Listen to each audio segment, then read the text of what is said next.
আসসালামু আলাইকুম, সবাইকে ওয়েলকাম করছি আমার নতুন একটি ব্লগে।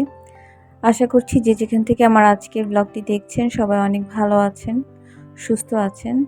সবার সুস্থতা কামনা করছি। তো আজকে আমি আর গতকালকে আসলে আমি একটা প্ল্যান্ট হোল্ডার বানিয়েছিলাম আমার ঘরে পড়ে থাকা পুরনো বাটি দিয়ে, ছালার বস্তা কেটে। সেটার অবশ্য শর্টস আমি আপলোড করেছিলাম। তো এই প্ল্যান্ট হোল্ডারটা, তো এটার জন্য সকালবেলা গাছ থেকে মানি প্ল্যান্ট, কিছু কচি মানি প্ল্যান্ট উপরের যেগুলি হয় আর কি, তো সেগুলো কেটে নিয়ে আসলাম এটাতে রাখার জন্য।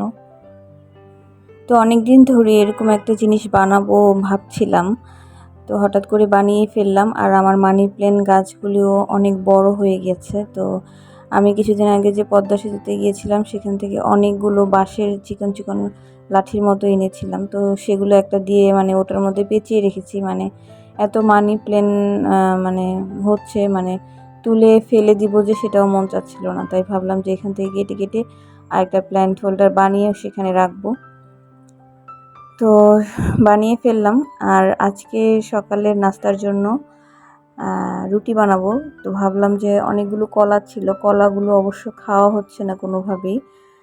তো এই জন্য কলাগুলো অনেকটাই শক্ত ছিল, যার কারণে আমি কোনোভাবেই কাঁটা চামচের সাহায্যে ম্যাশ করতে পারছিলাম না। তারপর হাত দিয়ে এগুলো ভালোভাবে ম্যাশ করে নিলাম।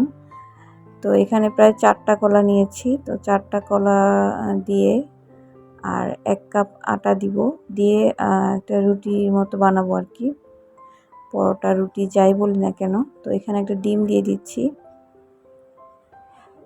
অবশ্যই এই ক্ষেত্রে মজে যাওয়া কলা হলে খুবই ভালো হয়, ম্যাশ করতে সুবিধা হয়। আর আমি যদি নাস্তার জন্য না বানাতাম তাহলে দেখা যায় এই 4টা কলা দিয়েই আরও 2 কাপ, টোটাল 2 কাপ আটা ময়দা যাই নিই না কেন নিয়ে অনেকগুলো আর কি পিঠা হতো, কলার পিঠা।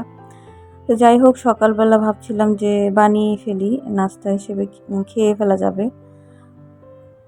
তো রুটির মতো বানিয়ে নিলাম। বেশ মজা হয়েছিল কলার এই পরোটাগুলি।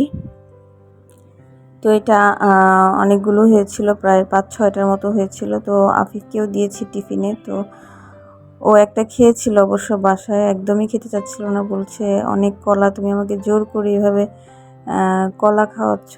কলার পরিমাণ বেশি হওয়াতে একদম কলা কলাই লাগছিল। আমার কাছে ভালোই লাগছিল, কিন্তু ও বলছিল যে শুধু ডিম দিয়ে আমাকে বানিয়ে দাও, আমি এভাবে খাবো না। আর এই তো আমার এই প্ল্যান্ট হোল্ডারটা, তারপর আমি আমার পানির ফিল্টারের উপরে রেখেছি। তো আজকে আমি একটা ড্রেস বানাবো।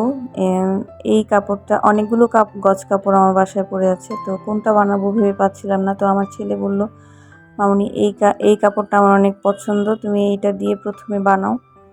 তো এখানে প্রায় 3.5 গজের মতো কাপড় আছে, লিলেন টাইপের কাপড়টা, অনেকটা ভারী। তো আমি প্রথমে বডির জন্য আলাদা কেটে নিয়েছি।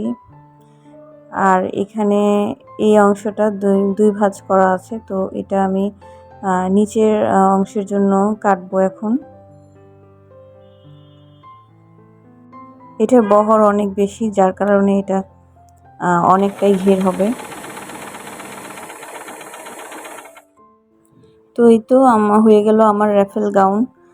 তো এটার বডিটা তৈরি করেছিলাম অবশ্য আমি আগেই, শুধু হাতা আর নিচের অংশটা বাকি ছিল। তো আজকে নিচের অংশটার হাতাটা একটু সময় লেগেছে, কারণ হাতাটা একটু জটিল। সামনের অংশটা পুরোটা আসলে অন্যভাবে সেলাইটা করেছি।